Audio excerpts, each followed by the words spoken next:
শিশু রামিসা ধর্ষণ ও হত্যা মামলার রায়কে কেন্দ্র করে সকাল থেকেই ঢাকা মহানগর দায়রা জজ আদালত এলাকায় নেওয়া হয়েছে কঠোর নিরাপত্তা ব্যবস্থা।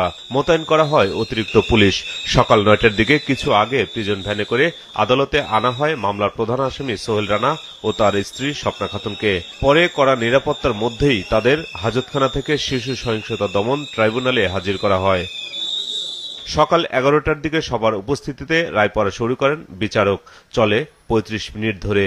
রায়ে শিশু রামিসাকে ধর্ষণ ও হত্যার অভিযোগ সন্দেহাতীতভাবে প্রমাণিত হয় প্রধান আসামি সোহেল রানাকে মৃত্যুদণ্ড ও ৫ লক্ষ টাকা অর্থদণ্ড দেওয়া হয়। একই ঘটনায় সহযোগিতার দায়ে স্ত্রী স্বপ্না খাতুনকেও মৃত্যুদণ্ডের পাশাপাশি ২ লক্ষ টাকা জরিমানা করা হয়। ৪ কার্যদিবসে হয়েছে। এই ৪ কার্যদিবস অথবা সাধারণভাবে ৫ কার্যদিবসে বললেও ভুল হবে না। সেই নিরিখে এটা একটি মাইল ফলক হয়ে থাকবে এই ধরনের অপরাধ দমনের ক্ষেত্রে।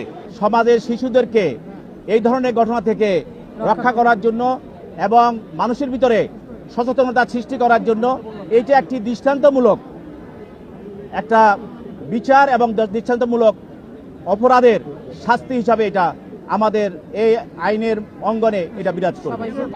অন্যদিকে রাষ্ট্রনিযুক্ত আসামিপক্ষের আইনজীবী বলেন, সহযোগীকেও সমান দায়ে দণ্ডিত করায় আদালত একটি গুরুত্বপূর্ণ নজির স্থাপন করেছে। আমি ন্যায় বিচার পেয়েছি, যেহেতু সে নিজে আত্মস্বীকৃত, সুতরাং সে অপরাধী বিচার পেয়েছে, আমি সন্তুষ্ট। রায়ে সন্তোষ প্রকাশ করেছেন রামিসার বাবা। তবে দ্রুত রায় কার্যকর না হলে প্রকৃত বিচার মিলবে না বলেও জানান তিনি। আলহামদুলিল্লাহ, আমি এই রায় সন্তুষ্ট এবং এই রায় যখন বাস্তবায়ন হবে তখন আমি ১০০% সন্তুষ্ট হব। ট্রাইব্যুনাল জানিয়েছে, রায়ের বিরুদ্ধে ১ সপ্তাহের মধ্যে উচ্চ আদালতে আপিলের সুযোগ রয়েছে আসামিপক্ষের।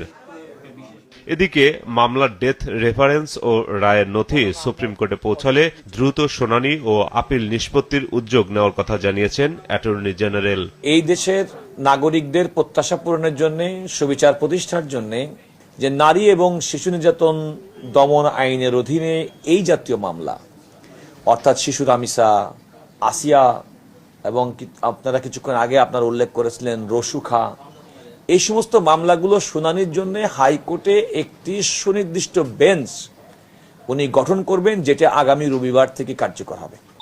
দ্রুত রায় কার্যকর করে প্রধান বিচারপতিও প্রয়োজনীয় পদক্ষেপ নেবেন বলে প্রত্যাশা করেন অ্যাটর্নি জেনারেল।